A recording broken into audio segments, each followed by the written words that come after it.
Hey, what's up, everybody? True Boxing here. Thank you for coming back to Get Hit with the Truth. So today we are doing the What's Next on Angelo Leo, the newly crowned IBF Featherweight Champion of the world, following his huge upset of Luis Alberto Lopez to capture the IBF title with a brutal 10th round knockout victory where he laid out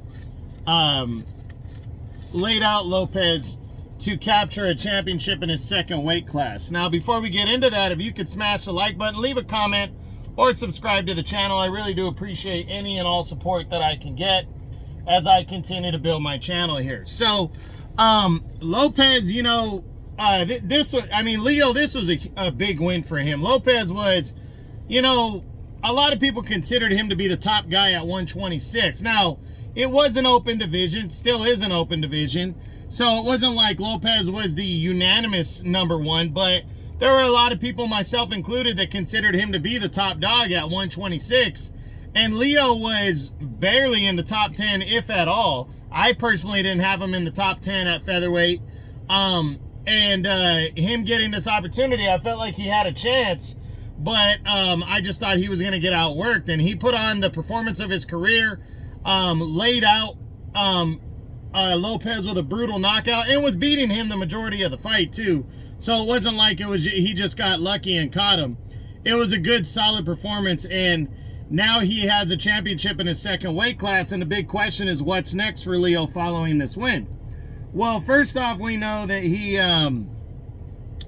I don't believe he's in mandatory mode, because the IBF was supposed to have Arnold K-Guy taking on Lorado Diamini for the mandatory top spot. And now that I look at the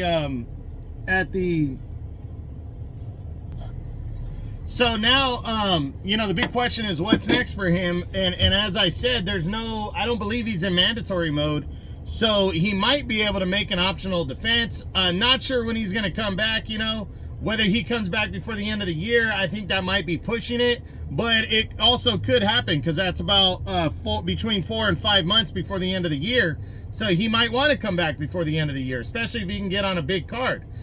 Fighting with Top Rank, though, isn't a bad thing, considering there's a lot of options at Top Rank. So I'm looking forward to seeing what he does. Now, let's run through the top 10 and see what could possibly be next for Lopez. We start with for Leo. We start with Luis Alberto Lopez, the former champ now. A rematch, not likely, unless Lopez had an automatic rematch clause in the contract, which I haven't heard anything about as of yet.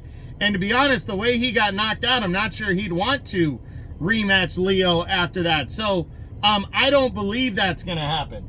Then you got Lee Wood. Lee Wood's on his way to 130. He hasn't yet scheduled his debut there, but we know he's on his way to 130, so that's not going to happen. Then you got Ray Vargas, the WBC champion. Not going to happen. Vargas is with a different promotion, but he's also got a mandatory defense due against Brandon Figueroa next, so I don't see that one. Then you got WBA champion Nick Ball. Ball is returning, I believe, in September, October area, and taking on Ronnie Rios, the former world title challenger. He's going to take him on in an optional defense.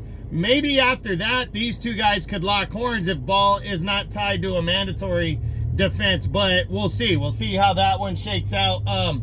Leo might want to wait around for Ball to unify belts, but I do believe in that time frame we're probably going to see a mandatory for at least one of these guys.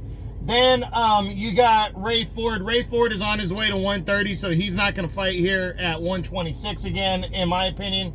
Next is Brandon Figueroa. Figueroa is the mandatory for the WBC belt. He will be challenging Ray Vargas next, almost for sure. Then you got former two-time champion Josh Warrington. He's making his debut at 130 and challenging for a championship there, so he is not going to be fighting here at 126. Next is WBO champion Rafael Espinosa. I personally feel Espinosa is going to end up fighting Robeisy Ramirez next in a rematch, but You never know. I mean, if he doesn't have to fight Ramirez and he wants to unify belts, this might be the one right here between him and Leo. This might be, and it would be an all-out war too. So definitely something to look at to see if it's a possibility. Then you got Robeisy Ramirez. Ramirez is another option because he's a top-ranked guy if Ramirez doesn't land the shot at the rematch with Espinosa. So I do think this one definitely could be possible if that doesn't happen. And then rounding out my top 10 is Joet Gonzalez, the former 3-time world title challenger. I was hoping he was going to land Nick Ball. Him and Angelo Leo, I think, would be a fucking war right there. It'd be a great fight. So I would love to see that fight, especially if Leo is just making an optional defense and he can't get a unification bout. So I really would like to see that one. Now, guys outside of the top 10, well, Ruben Villa is no longer a contender following that upset loss he suffered. Bruce Carrington is the #1 contender in the WBA, so he's likely trying to line himself up for a title shot against Nick Ball. Arnold K-Guy is the WBO's #1 ranked contender, and we don't know what's going to happen with that because K-Guy was supposed to fight Diamini in an IBF final eliminator, and he pulled out of that. So we don't know if K-Guy is now instead going to go after the WBO belt or what's going to happen. Then you got Stephen Fulton Jr. Fulton fights with the PBC, and he's returning and making his debut here at 126 against Carlos Castro. He's a WBA's #2 contender. He's either moving in line to try to become the mandatory for the belt in the WBA. I don't see him getting a rematch with Leo, even though he beat him, unless Leo would demand that, and I don't think Leo's going to do that right now. And then there's Lorado Diamini, the IBF's #2 contender. He is the highest rated contender in the IBF right now. The IBF could order this fight next for Leo to make, so I wouldn't be surprised. So overall, what do I think Leo is going to do next? It depends on the IBF. If the IBF orders a mandatory, he's probably going to fight Diamini next. The IBF could order Diamini to fight Tomoki Kameda, who's the next highest rated guy at #3. They could order him to fight and give Leo an optional defense.